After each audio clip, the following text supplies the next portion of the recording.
Hello everyone, welcome to Cypher Civil.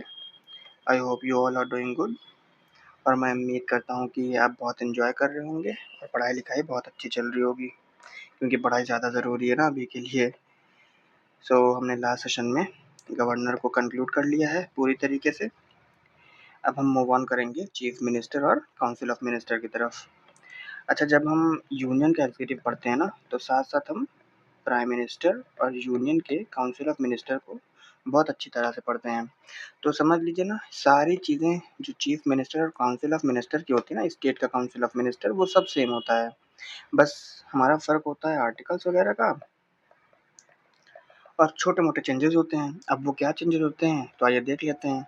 तो देखिए इस तरीके से ना, साथ ही साथ हमारा हम कवर तो करेंगे चीफ मिनिस्टर और स्टेट का काउंसिल ऑफ मिनिस्टर, लेकिन ये हमारा एक तरीके से प्राइम मिनिस्टर और काउंसिल ऑफ मिनिस्टर का रिवीजन भी हो जाएगा, है ना? तो चलिए सेशन को स्टार्ट करते हैं। हाँ जी, तो देखिए सबसे पहले क्या होता है ना कि पार्ट 6 का स्टेट का पार्ट होता है हमारा, हमको पता है ना? एक सेकंड, हाँ जी, कलर आज चेंज कर लेते हैं कुछ हम लोग, ब्लू लेके चलते हैं। तो जो चीफ मिनिस्टर होता है और काउंसिल ऑफ स्टेट मिनिस्टर होता है स्टेट का, ये पार्ट 6 का पार्ट होता है। चैप्टर 2 में आता है स्टेट एग्जीक्यूटिव होता है ना? 153 से 167 तक का आर्टिकल होता है स्टेट के एग्जीक्यूटिव का। तो आप ये देखिए कि इसमें हम जैसे इन डिटेल पढ़ते हैं गवर्नर को 153 से 162 तक, लेकिन चीफ मिनिस्टर और काउंसिल ऑफ मिनिस्टर का ना कोई एज सच बहुत मेंशन नहीं है आर्टिकल, स्पेसिफिक आर्टिकल नहीं है। वो गवर्नर के हम रिलेशन में ही पढ़ते हैं, जो भी पढ़ते हैं, चाहे वो चीफ मिनिस्टर हो और चाहे वो काउंसिल ऑफ मिनिस्टर हो स्टेट का। लेकिन अभी देख लेते हैं ना कि लेकिन कुछ आर्टिकल्स हैं, जैसे चीफ मिनिस्टर जो होता है मेनली डील किया जाता है 164 आर्टिकल से और काउंसिल ऑफ मिनिस्टर 163 एंड 164 दोनों से किया जाता है। तो देखिए अब जैसे हमने पढ़ा था कि गवर्नर हमारा नॉमिनल अथॉरिटी होता है, तो चीफ मिनिस्टर जो होता है रियल अथॉरिटी होता है, रियल एग्जीक्यूटिव होता है स्टेट का, है ना? वैसे ही जल्दी से सोचिए या कमेंट बॉक्स में लिख दीजिए सेंटर का नॉमिनल हेड और रियल हेड कौन होता है। तुरंत इसको सोचिए क्योंकि जब आप कंपैरिजन करेंगे ना, जैसे हमारा चीफ मिनिस्टर प्राइम मिनिस्टर के साथ है, union council of minister state council of minister के साथ है, प्रेसिडेंट हमारा गवर्नर के साथ है, तो आप ये सारी चीज़ें ना बहुत एकदम पक्की होती जाएंगी, है ना? इस वजह से कंपैरिजन बहुत ज़रूरी है साथ ही साथ। तो देखिए constitution does not require that a person must prove his majority in the legislative assembly before is appointed as a chief minister. हमने कल ही देख लिया था ना कि लेट्स से कि अगर हमारा चीफ मिनिस्टर बन करके आ रहा है तो कॉन्स्टिट्यूशन कहता है कि पर्सन को ज़रूरी नहीं है कि वो अपनी मेजॉरिटी को लेजिस्लेटिव असेंबली में, मतलब फ्लोर ऑफ द हाउस पे क्या करे, प्रूफ करे, है ना? A person who is not a member of state legislature, either MLA or MLC, can be appointed as chief minister only for 6 months, within which he should be elected to the state legislature. Otherwise he ceases to be chief minister. वही same case जो हमारा prime minister के साथ होता है ना? कि अगर कोई भी हमारा MLA या MLC चुन करके जाता है, कि अगर हमारा कोई भी इंसान है चीफ मिनिस्टर बन चुका है और वो ना ही हमारा MLA है और ना ही हमारा MLC है in case of bicameral legislature, तो क्या होगा कि वो 6 महीने तक तो रह सकता है चीफ मिनिस्टर। लेकिन अगर अभी भी 6 महीने के अंदर उसने MLA या MLC कहीं से किसी भी पर्टिकुलर कॉन्स्टिट्यूएंसी से नहीं इलेक्ट होकर के आया, तो जिसकी मेंबरशिप है ना, मेंबरशिप आई मीन जिसकी पोजीशन है चीफ मिनिस्टर की, ये खत्म हो जाएगी। ठीक है, चीफ मिनिस्टर, और ये हम जैसे जानते हैं पार्लियामेंट में भी जो हमारा, और हम ये जानते हैं जो प्राइम मिनिस्टर होता है वो हमारे पार्लियामेंट का किसी का ही पार्ट हो सकता है, चाहे वो लोकसभा से हो चाहे वो राज्यसभा से हो। वैसे सेम केस हमारा चीफ मिनिस्टर के साथ में भी है कि किसी भी हाउस का हो सकता है ना। तो देखिए सारी चीज़ें ये हमारी कंपैरिजन होती चल रही हैं प्राइम मिनिस्टर से और काउंसिल ऑफ मिनिस्टर से ना। तो देखते हैं पोजीशन क्या होती है चीफ मिनिस्टर की, कहाँ पर, इन कॉन्स्टिट्यूशन। अच्छा अब देखिए चीफ मिनिस्टर हमारा रियल एग्जीक्यूटिव हेड होता है स्टेट का और नॉमिनल होता है गवर्नर। चीफ मिनिस्टर हमारा डिफैक्टो अथॉरिटी होता है, मतलब रियल अथॉरिटी होता है ना। ये सारे हमारे इसके सिनोनिम है।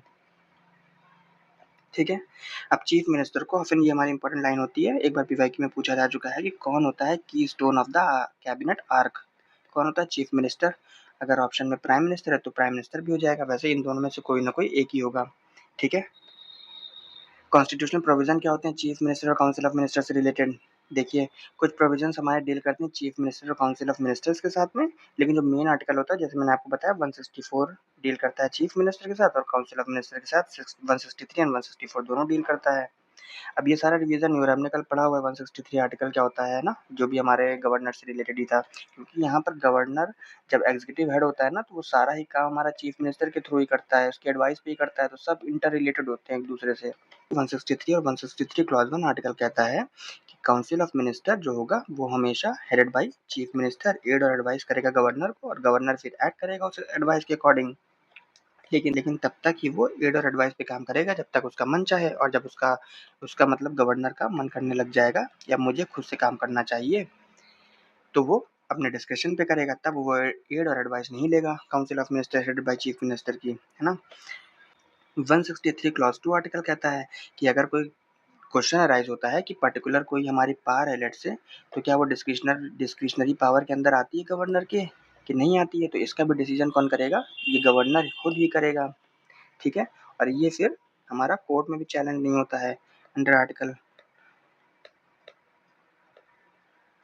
163 क्लॉज 3, ये वाला प्रोविजन ना, सब कल वाला रिवाइज ही हो रहा है हमारा। फिर अब 164 आर्टिकल क्या कहता है, deals with provisions regarding appointment roles and responsibilities of ministers including the chief minister within the state government.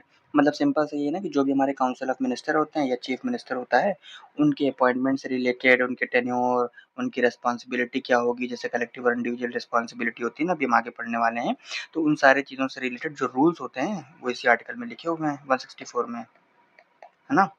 अब 166 आर्टिकल क्या कहता है, 166 कहता है कि deals with conduct of businesses of state government. इसका मतलब ये हुआ कि उन सारे रूल्स को पुट ऑन करता है ये वाला आर्टिकल, मतलब उन सारे रूल्स को मेंशन करता है 166 आर्टिकल कि किस तरीके से स्टेट गवर्नमेंट अपने काम को हैंडल करेगी, है ना, अपने एग्जीक्यूटिव फंक्शन को किस तरीके से परफॉर्म करेगी, कि अगर कोई भी एग्जीक्यूटिव एक्शन लिया जा रहा है तो वो गवर्नर के नेम पे ही लिया जाएगा, है ना। तो ये सारी चीज़ें हमारी कवर होती है 166 के अंदर। फिर 167 आर्टिकल क्या कहता है, duties of chief minister to inform governor of all decisions made by the council of minister regarding state administration legislative proposals. वही सेम आर्टिकल है ना, सेम आर्टिकल आई मीन कि जो हमारा प्रेसिडेंट का भी यही आर्टिकल, प्रेसिडेंट का भी होता है यही केस ना, कि प्रेसिडेंट क्या करता है कि प्राइम मिनिस्टर की रिस्पॉन्सिबिलिटी होती है कि वो गवर्नर, कि वो प्रेसिडेंट को किस चीज़ के बारे में दे, जो भी हमारे लेजिस्लेटिव और एडमिनिस्ट्रेटिव एक्शंस या अफेयर्स चल रहे हैं हमारे उस पर्टिकुलर कंट्री में, उसकी रिपोर्ट दे जा करके किसको, प्रेसिडेंट को। और ये किस आर्टिकल के अंदर होता है, जल्दी से सोचिए, आर्टिकल 78 के अंदर। वही सेम इसमें भी हमारा 167 में है कि ये जो ड्यूटी होती है चीफ मिनिस्टर की कि वो इन्फॉर्म करेगा गवर्नर को उन सारे डिसीजन से रिलेटेड जो हमारे स्टेट के एडमिनिस्ट्रेशन के से रिलेटेड है। और क्या क्या इसमें होंगे डिसीजंस, जैसे duty to communicate decisions of council to governor, to furnish information required by governor and to submit matters for consideration if governor requires, है ना। कि मतलब जितनी भी सारी चीज़ें चीफ मिनिस्टर गवर्नर को जाकर के देता है कि अगर कोई लेजिस्लेटिव प्रपोजल्स आ रहा है, कोई भी लॉ बन रहा है, या फिर हमारा एडमिनिस्ट्रेटिव डिसीजन हो या एग्जीक्यूटिव एक्शन अगर कोई हमारा चीफ मिनिस्टर ले रहा है काउंसिल ऑफ मिनिस्टर के साथ मिलकर के ना, तो वो सारा इन्फॉर्मेशन किसको देगा, जा करके गवर्नर को देगा, ठीक है। अब देखते हैं अपॉइंटमेंट ऑफ चीफ मिनिस्टर। तो जिस तरीके से हम प्राइम मिनिस्टर का अपॉइंटमेंट देखते हैं कि क्या होता है ना कि लोकसभा में हम लोग लोकसभा मेंबर्स को चुन करके भेजते हैं, हर कॉन्स्टिट्यूंसी से जाता है। फिर अगर लेट्स से हमारी ए पॉलिटिकल पार्टी है, इसमें हमारे 50 लोग हैं, तो इन 50 लोगों को जो सही लगता है वो अपॉइंट कर लेते हैं, उसको चूज़ कर लेते हैं प्राइम मिनिस्टर के पद पर, फिर प्रेसिडेंट जो है अपॉइंट कर देता है ना, प्राइम मिनिस्टर को। वैसे ही सेम केस हमारा चीफ मिनिस्टर के साथ भी है कि कोई स्पेसिफिक प्रोसीजर है नहीं, गवर्नर अपॉइंट करता है चीफ मिनिस्टर को, और कन्वेंशन के अकॉर्डिंग यही कन्वेंशन है, कन्वेंशन मतलब यही हमारी परंपरा चली आ रही है कि जो लीडर होगा मेजॉरिटी पार्टी या कोलिशन का in legislative assembly is appointed, है ना, in case of hung assembly. अब वही सेम केस कि अगर लेट्स से अगर हमारी हंग असेंबली हो रही है, मतलब 4 पॉलिटिकल पार्टी हमारी लड़ी, कॉन्टेस्ट की इलेक्शन, कॉम्पीट की, इनमें से कोई भी हमारी पॉलिटिकल पार्टी हमारी एब्सोल्यूट मेजॉरिटी नहीं पा पाई, इसका मतलब क्या है, इलेक्शन फिर से होगा? नहीं, क्योंकि इससे तो हमारे स्टेट के फाइनेंस पे बहुत ज़्यादा असर पड़ता है। इस वजह से एक सजेशन दिया जाता है, क्या देता है कि अब जब हंग असेंबली क्रिएट हो गई है, तो लेट्स से अभी हमारा कोई पोस्टपोल अलायंस भी नहीं हुआ, मतलब हमारा 1 2 3 4 पॉलिटिकल पार्टी थी और ये दोनों लोग हो सकता था आ सकते थे साथ, मतलब कोलिशन बना लेते हैं, लेकिन ऐसा भी नहीं हो रहा है। तो इस केस में क्या होगा कि गवर्नर क्या करेगा, वो अप्रोच करेगा पर्टिकुलर पॉलिटिकल पार्टी के मेंबर के पास जो मेजॉरिटी में होगी हमारी उस पर्टिकुलर असेंबली में, है ना। और अगर गवर्नर को ऐसा लगता है कि ये हमारी स्टेबल गवर्नमेंट को बना सकते हैं, तो उनको फिर कहेगा आइए हमारे फ्लोर ऑफ द हाउस पे आकर के अपने कॉन्फिडेंस को प्रूव करिए, है ना। और अगर प्रूव कर दिया तो वहीं पर हमारा वो बन जाएगा चीफ मिनिस्टर और गवर्नमेंट हमारी बन जाएगी। देखते हैं कि किस तरीके से काउंसिल ऑफ मिनिस्टर्स का अपॉइंटमेंट होता है। So they are appointed by governor only after recommendation of chief minister. ठीक है, simple. While Council of Ministers is appointed from the state legislature, but a person who is not yet a member of state legislature can also be appointed. वही same case ना, कि वही बात कि अगर council of minister को हम appoint कर रहे हैं किसी पर्टिकुलर स्टेट लेजिस्लेचर के लिए और लेट से कि अभी वो हमारा मेंबर नहीं है स्टेट लेजिस्लेचर का, तो वो 6 महीने तक तो काउंसिल ऑफ मिनिस्टर रह सकता है, लेकिन 6 महीने के अंदर अंदर उसे पर्टिकुलर कॉन्स्टिट्यूएंसी से अपने स्टेट की एमएलए या एमएलसी बन करके आना होगा। अगर वो आ जाता है तो उसकी पोजीशन हमारे काउंसिल ऑफ मिनिस्टर की इंटैक्ट रहेगी, नहीं तो उसे छोड़ देना पड़ेगा पोजीशन को।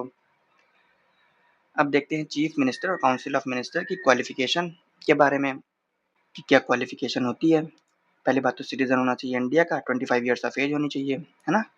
तो अब देख लेते हैं मेंबरशिप और एलिजिबिलिटी क्या होती है स्टेट लेजिस्लेचर के लिए, इधर एमएलए के लिए या एमएलसी के लिए। अच्छा, आप तुरंत एक बार ये बताइए कि जैसे हमारे स्टेट्स है ना, हमारे कुछ ही पर्टिकुलर स्टेट्स में बाई कैमरल लेजिस्लेचर है, अदरवाइज सारे यूनिकैमरल है। यूनिकैमरल मतलब सिर्फ मेंबर ऑफ लेजिस्लेट, मतलब सिर्फ लेजिस्लेटिव असेंबली है, लेकिन कुछ हमारे ऐसे स्टेट्स हैं जिसमें लेजिस्लेटिव काउंसिल भी है। अच्छा, इसको मैं याद करा देता हूँ। इसको याद करने का एक सिंपल सा तरीका है। देखिए, लेट्स सी हमारा इंडिया का मैप है, एक रफ मैप बना लेते हैं, है ना। अब देखिए सिंपल सा तरीका है कि ये याद रखिए आप, ये याद रखिए और ये याद रखिए। अब कैसे, इसका मतलब क्या हुआ, इसका मतलब हुआ सिंपल, यहाँ से उठाइए आप आंध्र प्रदेश को और तेलंगाना को, है ना। यहाँ से उठाइए यूपी एंड बिहार को और यहाँ से उठाइए महाराष्ट्र एंड कर्नाटका को। बस याद हो गया, मतलब 6 हैं, 2 2 4 2 6, हमारे 6 जगह बाई कैमरल लेजिस्लेचर है ना। ठीक है जी। अब हम क्या पढ़ लेते हैं, अब इसको देख लेते हैं। तो अब हम देख रहे थे कि क्या मेंबरशिप होगी या एलिजिबिलिटी होगी किसी भी स्टेट लेजिस्लेचर के लिए, है ना।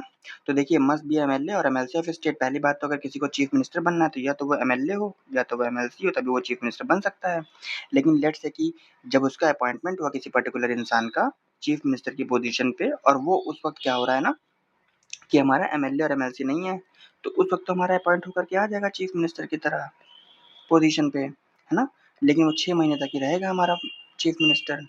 और अगर इसने इस 6 महीने के अंदर अंदर किसी भी कॉन्स्टिट्यूएंसी से एमएलए या एमएलसी बन करके आ गया, तब ये पोजीशन इसकी इंटैक्ट रहेगा चीफ मिनिस्टर, नहीं तो उसको खत्म कर देना पड़ेगा अपना पोस्ट, मतलब उसकी पोस्ट उससे छीन ली जाएगी चीफ मिनिस्टर की। So it means that person does not need to be MLA और MLC at time of appointment but must secure seat in legislature within 6 month, है ना। अब काउंसिल ऑफ मिनिस्टर्स और chief minister की disqualification क्या होती है, under article 191 पढ़ेंगे इसको। देखिए, 91st Amendment Act 2003 says that any member of the state legislature belonging to political party who is disqualified due to defection shall also be ineligible for appointment as the chief minister or minister। मतलब इसका ये हुआ कि पहले हम समझ लेते हैं ना डिफेक्शन का मतलब यहाँ क्या है। अच्छा देखिए, जो डिफेक्शन होता है उसका मतलब हिंदी में सिंपल सा होता है दल बदल करना। अच्छा, क्या हो रहा था ना, पहले जब हमारा ये एक्ट नहीं था, ये हमारा एंटी डिफेक्शन एक्ट है ना। दल बदल करना का मतलब ये था कि जो हमारे मिनिस्टर्स हुआ करते थे, एमएलए एमएलसी या पार्लियामेंट के हमारे जो भी हमारे चाहे सांसद हो चाहे हमारे, है ना, कि जैसे हमारा चाहे वो हमारा लेजिस्लेटिव असेंबली के मेंबर हो या फिर हमारे पार्लियामेंट के मेंबर हो, तो क्या होता था कि ये लोग अपना किसी पर्टिकुलर पार्टी से जब ये इलेक्ट होकर के जाते थे, तो ये अपने आप को चेंज कर लिया करते थे, दूसरी पार्टी में चले जाया करते थे, जिसकी वजह से एक इंस्टेबिलिटी क्रिएट होती थी सरकार में, है ना? इसी वजह से ये हमारा रूल लाया गया। अच्छा, डिफेक्शन में कई सारी चीज़ें इंक्लूडेड थी, जैसे एग्ज़ाम्पल के तौर पे समझ लीजिए कि लेट्स से कि अगर हमारा व्हिप है, व्हिप आपको पता होगा क्या होगा ना?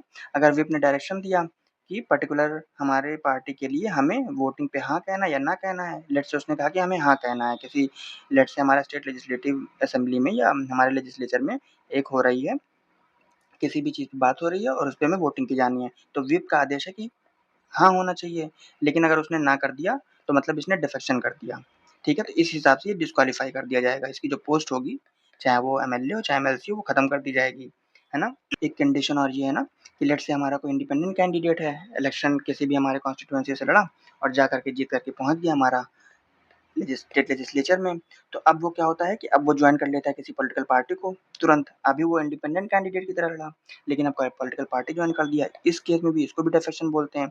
इसमें भी क्या होगा कि इसकी जो मेंबरशिप होगी वो कॉन्फिस्केट कर दी जाएगी, मतलब छीन दी जाएगी, है ना? साथ ही साथ ठीक है, तो इसी को बोलते हैं डिफेक्शन। अब इसी को रोकने के लिए हमारा कानून लाया गया, एंटी डिफेक्शन, ठीक है? अब वो कब लाया गया और ये हमारा 10th शेड्यूल में मेंशन है। अच्छा, अभी जो एंटी डिफेक्शन था हमारा, ये लाया किस एक्ट के थ्रू गया? ये हमको पता है ना कि 1985 में 52nd कॉन्स्टिट्यूशनल अमेंडमेंट एक्ट के थ्रू लाया गया था। लेकिन तब ये हमारा जो जब ये 1985 में लाया गया था, तब ऐसा कोई हमारा ये एक्ट था नहीं डिफेक्शन से रिलेटेड। मतलब जो लोग दल-बदल कर रहे थे, तब वो दूसरी कंडीशंस मेंशन थी। लेकिन जब देखा गया कि लोग गलत तरीके से इसका इस्तेमाल कर रहे हैं, तब 2003 में इसमें अमेंडमेंट किया गया 91st, है ना? और ये कहा गया कि स्टेट लेजिस्लेचर का कोई भी मेंबर हो, अगर वो किसी पॉलिटिकल पार्टी से बिलॉन्ग कर रहा है, तो वो डिस्क्वालीफाई कर दिया जाएगा डिफेक्शन के लिए। लेट्स से कि अगर कोई हमारा उसके ऊपर डिफेक्शन का आरोप लगता है कि उसने गलत काम किया, दल-बदल किया है और जो मैंने कंडीशन अभी आपको बताई ना, उसने ऐसा कुछ किया है, तो वो जो है इनएलिजिबल हो जाएगा, किसके लिए? चीफ मिनिस्टर और साथ ही साथ मिनिस्टर्स की अपॉइंटमेंट के लिए, ठीक है? अब आता है oath of chief minister and council of minister. इसको बहुत ज़्यादा ज़रूरी नहीं है वो करना। अच्छा, इसको बहुत ज़्यादा ज़रूरी नहीं है इसके आर्टिकल वगैरह पढ़ना ना, बस ये जान लीजिए गवर्नर के द्वारा chief minister, council of minister को ओथ दिलाई जाती है। अब टेन्योर क्या होता है चीफ मिनिस्टर का और काउंसिल ऑफ मिनिस्टर का? कोई पहली बात तो फिक्स टर्म नहीं है ना, जैसे प्राइम मिनिस्टर होता है, क्योंकि प्लेजर पे काम करता है गवर्नर के ना, जैसे वहाँ प्राइम मिनिस्टर प्रेसिडेंट के प्लेजर पे काम करता है। लेकिन प्रैक्टिकली देखा जाए तो चीफ मिनिस्टर तब तक होल्ड करता है ऑफिस जब तक जो है वो एन्जॉय कर रहा हो कॉन्फिडेंस ऑफ लेजिस्लेटिव असेंबली, मतलब उसका मतलब लोगों का भरोसा, मिनिस्टर्स का भरोसा उसके ऊपर हो, सरकार में भरोसा हो, तब तक हमारा चीफ मिनिस्टर अपने ऑफिस को होल्ड करता है। और दूसरी बात क्या है कि कभी जब उसका मन चाहेगा तब वो रिज़ाइन कर सकता है चीफ मिनिस्टर, और अगर असेंबली लूज़ कर देती है कॉन्फिडेंस तो उसे रिज़ाइन करना पड़ेगा। मतलब लेट्स से कि हमारे अपोज़िशन पार्टी ने कहा, एक नो कॉन्फिडेंस मोशन पास कराया, या फिर हमारा गवर्नर ने कहा कि ज़रा आप जो है कॉन्फिडेंस दिखाइए, कॉन्फिडेंस मोशन पास कराइए अपने जो है उसके लिए कि आपकी सर कि आपके पास मत है और सरकार का कॉन्फिडेंस है, लोगों का कॉन्फिडेंस है, तो अगर वो तो पास कर दिया तब तो ठीक है, लेकिन अगर पास नहीं कर पाया काउंसिल ऑफ मिनिस्टर तो उसमें रिज़ाइन कर देना पड़ेगा, क्योंकि इनके हेड पे कौन होता है? चीफ मिनिस्टर होता है। तो साथ-साथ चीफ मिनिस्टर भी रिज़ाइन कर देगा, और अगर ये रिज़ाइन करता है तो तुरंत काउंसिल ऑफ मिनिस्टर भी पूरा रिज़ाइन कर देगा ऑटोमैटिकली, है ना? अब देखते हैं strength, composition and responsibility of state council of minister. इस तरह हम ये समझ लेते हैं कि काउंसिल ऑफ मिनिस्टर जो होते हैं, वो हमने पढ़ा हुआ है पार्लियामेंट में वैसे कि कितने तरीके के होते हैं हमारे कॉन्स्टिट्यूशन में, 3 तरीके के मेंशन है ना। एक कैबिनेट मिनिस्टर होता है, एक minister of state with independent charge होता है, और तीसरा क्या आता है? डिप्टी मिनिस्टर आता है। अच्छा, जो कैबिनेट मिनिस्टर होता है उसके पास मेजर मिनिस्ट्रीज़ होती हैं, है ना? बड़ी-बड़ी, जैसे डिफेंस मिनिस्ट्री हो गई, होम मिनिस्ट्री हो गई, तो ये कैबिनेट मिनिस्टर आता है, ठीक है? साथ-साथ जो मिनिस्टर ऑफ स्टेट आता है वो इससे जूनियर होता है ना? जो है उसको हो सकता है किसी छोटी-मोटी मिनिस्ट्री का इंडिपेंडेंट चार्ज दे दिया जाए। उस ठीक है? और फिर आता है हमारा डिप्टी मिनिस्टर, ये बेसिकली क्या करता है, ये बस ministry of state with independent charge जो होते हैं और साथ-साथ जो कैबिनेट मिनिस्टर्स होते हैं, इनको असिस्ट करता है इनके कामों में, ठीक है? तो अब देख लेते हैं कि कह रहा है कि क्या स्ट्रेंथ होनी चाहिए काउंसिल ऑफ मिनिस्टर्स की, कि जैसे एग्जांपल के तौर पे अगर देखा जाए कि पहले इसको पढ़ लेते हैं फिर मैं एग्जांपल समझाता हूँ कि देखिए 91st कॉन्स्टिट्यूशनल अमेंडमेंट एक्ट होता है 2003 में, और वो इंट्रोड्यूस करता है article 164 clause 1 sub clause A को, जो लिमिट कर देता है strength of council of ministers including chief minister state में, that is it shall not exceed 15% of total strength of legislative assembly. अच्छा, एग्जांपल के तौर पे समझिए यूपी की विधानसभा में लेट्स से हमारी कितनी सीट्स हैं, लेट्स से हमारी 403 सीट्स हैं, तो ये कहा जा रहा है कि अब 403 सीट्स हैं, तो अब इसमें हमारे पॉलिटिकल जो हमारी रूलिंग पार्टी है उसके मेंबर होंगे, अपोजिशन पार्टी के मेंबर होंगे, है ना, और कुछ हमारे इंडिपेंडेंट कैंडिडेट्स भी होंगे, मतलब ये अमलगमेशन है 403 में सारे लोगों का। तो अब क्या होगा, लेट्स से इसमें से हमारे रूलिंग पार्टी के मेंबर हैं 200। अब ये 200 के 200 तो सरकार में नहीं आ जाएंगे कि वो बड़े-बड़े डिसीजंस लेंगे, है ना, कि इनको कोई बड़ी मतलब मिनिस्ट्री तो नहीं, क्योंकि लेकिन इनको बड़ा कोई काम दे दिया गया, ऐसा तो होगा नहीं। तो इनमें से कुछ पर्टिकुलर परसेंटेज ऑफ लोग ही आते हैं जो सरकार के साथ एक्टिवली काम करते हैं, और ये जो परसेंटेज होता है ये कहा जाता है कि 15% से एक्सीड नहीं करना चाहिए, वही बताया जा रहा है ना। But in case of small states like Arunachal Pradesh, Meghalaya, etc., state council of ministers can be more than 15%। अच्छा, अब इसका एक कारण ये होता है कि जैसे हमारे अरुणाचल प्रदेश वगैरह हो गए, मेघालय हो गए, तो इनके पास काउंसिल, इनके पास मिनिस्टर्स इतने ज़्यादा नहीं होते हैं, मतलब सरकार में कुछ ही लोग होते हैं, क्योंकि इनके पास सीट ही कम होती है। तो अब जब सीट ही कम है, तो अब क्या होगा कि इनके पास जो काउंसिल ऑफ मिनिस्टर की स्ट्रेंथ होगी वो 15% से ज़्यादा हो सकती है ना। अच्छा, अब ये इसमें लिखा गया है, अभी कुछ फैक्चुअल इन्फॉर्मेशन देख लीजिए कि जो मिनिमम मेंबर होना चाहिए हमारा 12 होना चाहिए, मतलब मिनिमम मेंबर 12 होना चाहिए, ठीक है। किस चीज़ का, काउंसिल ऑफ मिनिस्टर का, इससे कम काउंसिल ऑफ मिनिस्टर नहीं हो सकता है स्टेट में। अच्छा, अब यूपी के कॉन्टेक्स्ट में पढ़ लेते हैं कि कितने मिनिस्टर्स हैं या क्या कैसा है, ठीक है। तो यूपी में जो स्टेट की लेजिस्लेटिव असेंबली हमारी विधानसभा है, according to constitution article 164 clause 1 sub clause है, chief minister council of ministers के पास मैक्सिमम 60 मेंबर्स हो सकते हैं। अच्छा, 60 मेंबर्स कैसे हो जाएंगे, लेट्स से कि हमने 403 की बात की ना, तो 403 का 15% निकालिए आप, तो ये निकल कर के आएगा हमारा 60 मेंबर्स अराउंड। तो इसी वजह से कहा गया है कि मैक्सिमम 60 मेंबर्स हो सकते हैं हमारे यूपी की विधानसभा में। अब मिनिमम कितने हो सकते हैं, 12 हो सकते हैं, ठीक है। लेकिन अभी करंटली देखा जाए तो 53 काउंसिल ऑफ मिनिस्टर हैं, मतलब अभी हमारी सीट 7 सीट वैकेंट है, 7 काउंसिल ऑफ मिनिस्टर की पोजीशन, और ये इंक्लूडिंग चीफ मिनिस्टर होता है, चीफ मिनिस्टर को मिला करके ना। तो अब देख लेते हैं इसमें 53 में कौन कौन से हैं। 19 कैबिनेट मिनिस्टर हैं, 20 मिनिस्टर्स ऑफ स्टेट हैं, और 14 हमारे state minister with independent charge हैं, ठीक है। अब देख लेते हैं composition of council of minister, कि काउंसिल ऑफ मिनिस्टर्स के अंदर कौन कौन लोग होते हैं। वैसे हमने पढ़ लिया ऑलरेडी इसको, लेकिन एक बार बस रिवाइज कर लेते हैं कि member of both houses of parliament and both houses of, मैंने नोट पॉइंट करके लिखा है, वैसे मेन पॉइंट ये है कि consist of cabinet minister, minister of state and deputy minister and also sometime deputy chief minister. ये हम लोग देख ही लिए। So member of both houses of parliament and both houses of state legislature where there is bicameral legislature are eligible to be a minister of union and state government respectively. It is not mandatory that cabinet minister of state and union must be from SLA मतलब state legislative assembly और लोक सभा only, but they can be from either like from parliament or state legislature। Simple मतलब ये है कि ऐसा नहीं रहेगा, क्योंकि यहाँ पर जो है, यहाँ पर हमें स्टेट लेजिस्लेटिव असेंबली और पार्लियामेंट के केस में लोकसभा का 15% और स्टेट लेजिस्लेटिव असेंबली के केस में विधानसभा का 15%, है ना। लेकिन जो मेंबर ड्रॉ किए जाते हैं ना काउंसिल ऑफ मिनिस्टर में, जो हमारी पोजीशन होल्ड करते हैं, चाहे वो कैबिनेट मिनिस्टर हो, चाहे वो हमारा minister of state with independent charge, चाहे वो डिप्टी मिनिस्टर हो, तो ये हमारे चाहे वो लोकसभा से हो सकते हैं, चाहे वो राज्यसभा से हो सकते हैं इन केस ऑफ पार्लियामेंट, और in case of state legislature वो या तो हमारे मतलब स्टेट लेजिस्लेटिव असेंबली से तो होंगे ही होंगे, लेकिन वो विधान परिषद से भी हो सकते हैं, क्योंकि जिन स्टेट में हमारा बाईकैमरल लेजिस्लेचर है, ठीक है। अब देख लेते हैं कलेक्टिव रिस्पॉन्सिबिलिटी, मतलब रिस्पॉन्सिबिलिटी क्या होती है मिनिस्टर की। अब मिनिस्टर्स जो होते हैं हमारे काउंसिल ऑफ मिनिस्टर्स स्टेट की, उनकी कुछ जिम्मेदारी भी होती है ना। अब वो ऐसा तो नहीं होता कि अपने मनमौजी काम करेंगे, तो उनके लिए कुछ जिम्मेदारियां होती हैं, जैसे दो तरीके की रिस्पॉन्सिबिलिटी हमारे कॉन्स्टिट्यूशन में मेंशन है, कलेक्टिव रिस्पॉन्सिबिलिटी और इंडिविजुअल रिस्पॉन्सिबिलिटी। कलेक्टिव रिस्पॉन्सिबिलिटी जो आती है वो हमारी 164 क्लॉज 2 के अंदर आती है, और जो हमारी इंडिविजुअल रिस्पॉन्सिबिलिटी आती है वो हमारी 164 क्लॉज 1 के अंदर आती है। लिख देता हूँ, 164 क्लॉज 1 के अंदर आती है और ये 164 क्लॉज 2 के अंदर आती है। अच्छा, अब तुरंत बताइए, जो हमारा पार्लियामेंट होता है उसकी भी कलेक्टिव और इंडिविजुअल रिस्पॉन्सिबिलिटी होती है ना, वो किसके अंदर आती है। तो जो पार्लियामेंट की होती है कलेक्टिव रिस्पॉन्सिबिलिटी, वो अंडर आर्टिकल 75 क्लॉज 3 आती है ना। और जो स्टेट और सॉरी जो इंडिविजुअल रिस्पॉन्सिबिलिटी होती है वो हमारी 75 क्लॉज 2 आती है, ठीक है। तो अब आगे देख लेते हैं। अच्छा, देखिए कि अब 164 क्लॉज 2 कहता है कि जो हमारे स्टेट के काउंसिल ऑफ मिनिस्टर्स होते हैं ये कलेक्टिवली रिस्पॉन्सिबल होते हैं legislative assembly for their actions. पूरा पढ़ते हैं फिर मैं एक बार में समझा देता हूँ। So if no confidence motion is passed against them, then all ministers, including those from Legislative Council, must resign Additionally, all cabinet ministers must support and defend cabinet decisions, and any minister who disagrees and cannot support the decision must resign. Simple सी चीज 164 clause 2 article के अंदर constitution हमारा कहता है कि जो council state की काउंसिल ऑफ मिनिस्टर्स होते हैं उनकी ये कलेक्टिव जिम्मेदारी बनती है लेजिस्लेचर के लिए, है ना, स्टेट लेजिस्लेचर के लिए उनके एक्शन को लेकर के कि अगर उनके अगेंस्ट कोई भी no confidence motion let's say opposition party हमारा floor of the house pass किया गया और वो पास हो गया, मतलब इंट्रोड्यूस भी किया गया और पास किया गया, तो जो पूरे काउंसिल ऑफ मिनिस्टर होंगे स्टेट के उन सारों को ही रिजाइन करना पड़ेगा, चाहे वो हमारे स्टेट लेजिस्लेटिव चाहे वो हमारे स्टेट लेजिस्लेटिव असेंबली से हो चाहे वो स्टेट लेजिस्लेटिव काउंसिल से हो, है ना।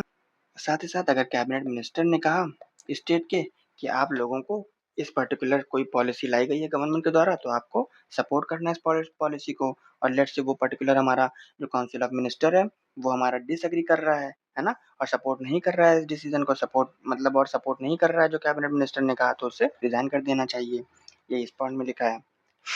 अब बात करते हैं 164 क्लॉज 1 की, जिसमें इंडिविजुअल रिस्पॉन्सिबिलिटी की बात की जाती है कि जो काउंसिल ऑफ मिनिस्टर्स होते हैं स्टेट के ना वो इंडिविजुअली भी रिस्पॉन्सिबल होते हैं, तो यहाँ पर पढ़ लिए कलेक्टिवली रिस्पॉन्सिबल होंगे। कलेक्टिवली रिस्पॉन्सिबल अपने एक्शन के लिए तब होंगे जब जो है उनके लिए नो कॉन्फिडेंस मोशन पास किया गया लेट्स से, और उनको पूरे को ही रिजाइन कर दिया गया, पूरे लोगों को ही रिजाइन करना पड़ेगा, है ना। ये होती कलेक्टिव रिस्पॉन्सिबिलिटी कि पर्टिकुलर कोई एक्शन लिया गया है, जैसे इसमें एग्जांपल दिया जा रहा है कि अगर कैबिनेट मिनिस्टर ने कहा कि इस पर्टिकुलर डिसीजन को तुम्हें सपोर्ट करना है तो सबको एक साथ ही सपोर्ट करना पड़ेगा।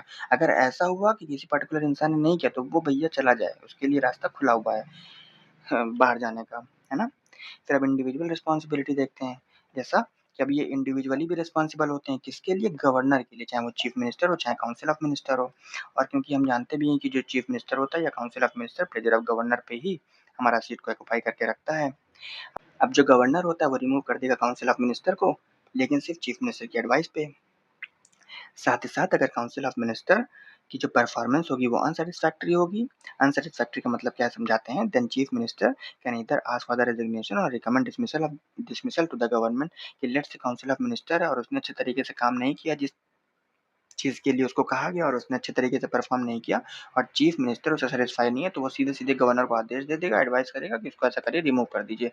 मतलब वहाँ पर पूरा जो कैबिनेट है या पूरे हमारे काउंसिल ऑफ मिनिस्टर्स हैं उनको रिजाइन नहीं करना पड़ेगा, बल्कि जो इंडिविजुअल मिनिस्टर है ना, उसकी एक्शंस को देखते हुए उसको रिजाइन करना पड़ेगा, या रिजाइन नहीं करेगा तो उसको डिसमिस कर दिया जाएगा, है ना।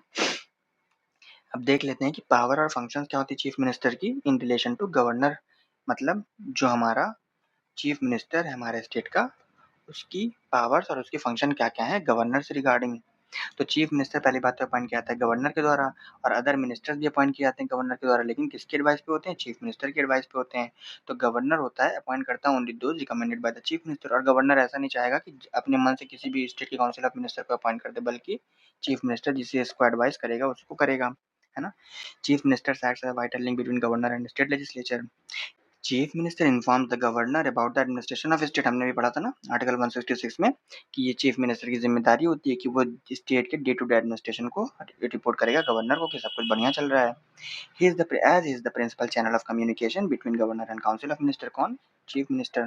तो ये चीफ मिनिस्टर की हमारी पावर होती है, ये लेट से फंक्शन होता है किससे, गवर्नर से रिगार्डिंग। अब देख लेते हैं कि चीफ मिनिस्टर का रिलेशन काउंसिल ऑफ मिनिस्टर के साथ कैसा होता है। सब पढ़ चुके हैं, ये सब सारा चीज़ें हमारी रिवाइज ही हो रही है ना।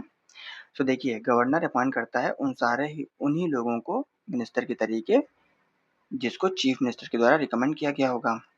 पहला रिलेशन ये है। दूसरा रिलेशन क्या है, he allocates and distributes portfolios among minister, portfolios मतलब मिनिस्ट्री ना। तो जो गवर्नर होता है वो मिनिस्टर को पर्टिकुलर मिनिस्ट्री को दे देता है, एलोकेट करता है, किसके एडवाइस पे, चीफ मिनिस्टर की एडवाइस पे। अच्छा, he can bring about the collapse of council of minister by resigning from office, let's say chief minister है तो अगर उसने रिजाइन कर दिया है ना, तो अब ऐसा नहीं होगा कि वो सिर्फ चीफ मिनिस्टर चला जाएगा, काउंसिल ऑफ मिनिस्टर हमारा रहेगा और इसमें से फिर कोई चूज करके किसी को चीफ मिनिस्टर बना दिया जाएगा, नहीं, जैसे इसने रिजाइन किया साथ ही साथ पूरा काउंसिल ऑफ मिनिस्टर खत्म हो जाएगा, यही कहा जा रहा है कोलैप्स हो जाएगा, है ना। अब देखते हैं कि in relation to state legislature chief minister का क्या रोल रहता है। एडवाइस करता है गवर्नर को रिगार्डिंग समनिंग और proroguing of session of state legislature. जब हमारा समन करना हुआ, हाउस को बुलाना हुआ स्टेट लेजिस्लेटिव असेंबली को, तब कम्युनिकेट करेगा। प्रोरोग्यू करना हुआ, है ना, एंड करना हुआ सेशन को, तब करेगा। चीफ मिनिस्टर अनाउंस करता है policies of the government on the floor of house, ठीक है, जैसे प्राइम मिनिस्टर हमारा अनाउंस करता है सेंटर की पॉलिसीज को on floor of the house, है ना। Can recommend the dissolution of the legislative assembly to the governor at any time, ठीक है। Relationship between chief minister and governor as per constitutional provision. अब ये हमारा last topic है, फिर हम एंड कर देंगे इस चैप्टर को, इस टॉपिक को। तो अब देख लेते हैं कि क्या रिलेशन होता है चीफ मिनिस्टर का और गवर्नर का कॉन्स्टिट्यूशनल प्रोविजन के हिसाब से। Under article 163 there shall be council of minister होगा, जो चीफ मिनिस्टर उसके हेड पे होगा और एड एंड एडवाइस पे काम करेगा गवर्नर इन्हीं की, in exercise of his function except, हालांकि कब नहीं करेगा, जब उसका मन करेगा खुद से एक्ट करने के लिए, पड़े हुए हैं, ठीक है। The advice rendered by the minister to the governor shall not be inquired into in any court 163 clause through, पढ़े थे ना कि अगर जो अपने डिस्कशन पे काम करेगा और जो क्वेश्चन उठ करके आएगा कि क्या उसकी हमारी डिस्क्रिशनरी पावर है कि नहीं है, तो ये खुद डिसाइड करेगा और ये हमारी इंक्वायरी नहीं की जा सकती है कोर्ट में, ठीक। 164 कहता है कि other provisions as to ministers like appointment, tenure, oath वगैरह, ठीक, कि मिनिस्टर्स की अपॉइंटमेंट, टेन्योर, ओथ वगैरह कैसे लिया जाएगा 164 आर्टिकल डिफाइन करता है। चीफ मिनिस्टर को अपॉइंट किया जाएगा गवर्नर के द्वारा एंड अदर, और जो अदर मिनिस्टर्स होंगे हमारे उनको अपॉइंट किया जाएगा गवर्नर के द्वारा and the advice of chief minister. Council of minister hold करेगा office during the pleasure of governor, same as union council of minister hold करता है office during the pleasure of president, है ना। Council of minister shall be collectively responsible to state legislative assembly, किस article के अंदर पढ़े हैं 164 clause. A minister who is not a member of state legislature for any period of 6 consecutive months shall cease to be a minister, ठीक है। Article 167 duties बताता है chief minister की कि ये ड्यूटी है हर चीफ मिनिस्टर के हर स्टेट की कि वो कम्युनिकेट करे गवर्नर से वो सारे डिसीजंस जो काउंसिल ऑफ मिनिस्टर्स के द्वारा लिए गए हैं हेडेड बाय चीफ मिनिस्टर, किससे रिलेटेड, जो भी हमारे स्टेट का एडमिनिस्ट्रेशन है उससे रिलेटेड, या कोई लॉ वगैरह भी आ रहा है तो उससे रिलेटेड भी जो भी डिसीजंस लिए गए हैं हमारे चीफ मिनिस्टर के द्वारा है वो सारा कम्युनिकेट करेगा चीफ मिनिस्टर गवर्नर से। To furnish such information relating to administration of affairs of state as the governor may call for, है ना, कि जो गवर्नर होगा वो अगर कहेगा कि ज़रा तुम उस चीज़ के बारे में मुझे अपने स्टेट के पर्टिकुलर चीज़ की जानकारी दो, तो ये रिस्पॉन्सिबिलिटी बनती है चीफ मिनिस्टर की कि वो जा करके गवर्नर को जानकारी दे, है ना। Chief minister advice governor with regard to appointment of, तो मतलब जितनी भी हमारी इंपॉर्टेंट पोजीशंस होती हैं स्टेट के लेवल पे, चाहे वो स्टेट पब्लिक सर्विस कमीशन हो चाहे इलेक्शन कमीशन हो, इनके लिए इनका जो हमारा अपॉइंटमेंट होगा इनके मेंबर्स का, इसको हमारा चीफ मिनिस्टर हमेशा एडवाइस करेगा गवर्नर को और गवर्नर फिर जो है अपॉइंट कर देगा इन लोगों को, ठीक है जी। तो इस तरीके से हमारा ये लेक्चर एंड होता है, मतलब हमने स्टेट काउंसिल ऑफ मिनिस्टर और चीफ मिनिस्टर कंप्लीट कर लिया एक ही वीडियो में। अब मिलते हैं नेक्स्ट वीडियो में, तब तक के लिए अपना ख्याल रखिए और बढ़िया से पढ़ाई करते रहिए जो सबसे ज़्यादा ज़रूरी है। Okay, thank you so much.